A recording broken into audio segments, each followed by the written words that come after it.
नांदेड़ के जिला कलेक्टर और रिटर्निंग ऑफिसर श्री अरुण डोंगरे ने प्रेस कॉन्फ्रेंस से खिताब करते हुए कहा कि हल्के पार्लियामेंट नांदेड़ के इंतखाबी मैदान में जुमला 14 उम्मीदवार मैदान में है। इनमें कांग्रेस के अशोक राव चौहान, बीजेपी के प्रताप पाटिल चिखलीकर, समाजवादी पार्टी के अब्दुल समद, वंचित बहुजन आघाड़ी के प्रोफेसर यशपाल भिंगे और दीगर है। श्री अरुण डोंगरे ने मजीद बतलाया कि जुमला 55 उम्मीदवार ने अपने पर्चे नामजदगी दाखिल किए थे। 28 और 29 मार्च को जुमला 41 उम्मीदवार ने अपने पर्चे नामजदगी वापस लिए हैं।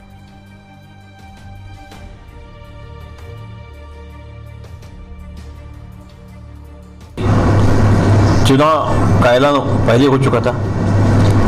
आज 3 बजे तक जिन उम्मीदवारों ने फॉर्म भरे उनका फॉर्म वापसी का वक्त था।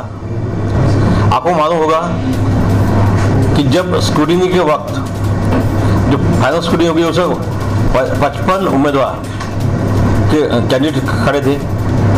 आज 3 बजे तक 41 उम्मीदवारों ने अपना नामनिर्देशन पत्र वापस ले चुके हैं। इसलिए कंटेस्टिंग कैंडिडेट जो है और सिर्फ अभी 14 है। इसमें 2 उम्मीदवार जो है वो राष्ट्रीय और नेशनल लेवल के वो मान्यता पक्ष के हैं। 5 उम्मीदवार जो हैं वो रजिस्टर्ड पार्टी से और बाकी उम्मीदवार जो है वो अपक्ष। इस वक्त वीवीपैट होने की वजह से वीवीपैट में इन उम्मीदवारों का फोटो आने वाला है। इसलिए आप जिसको मत दिए उसका फोटो मिलेगा, आपको उसका सिंबल्स मिलेगा, उसका नाम मिलेगा। इसलिए सब उनको अपील की है कि आपका फोटो जो है हमें देने के लिए कहा गया है। तो इन ऑल जो देखे तो 14 उम्मीदवार इस वक्त मैदान में है। हमारे यहाँ मुख्तलिफ कंपनियों के इलेक्ट्रॉनिक्स और प्लास्टिक के तमाम सामान और फर्नीचर दस्तियाब है। एक मरतबा तशरीफ लाकर खिदमत का मौका दे।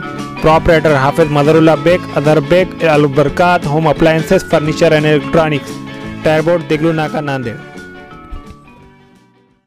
Nanded Urdu news YouTube channel को सब्सक्राइब जरूर करें और बेल आइकन को क्लिक करें। बेल आइकन को क्लिक करने से होगा ये कि आपको लेटेस्ट न्यूज़ अपडेट की नोटिफिकेशन मिलती रहे।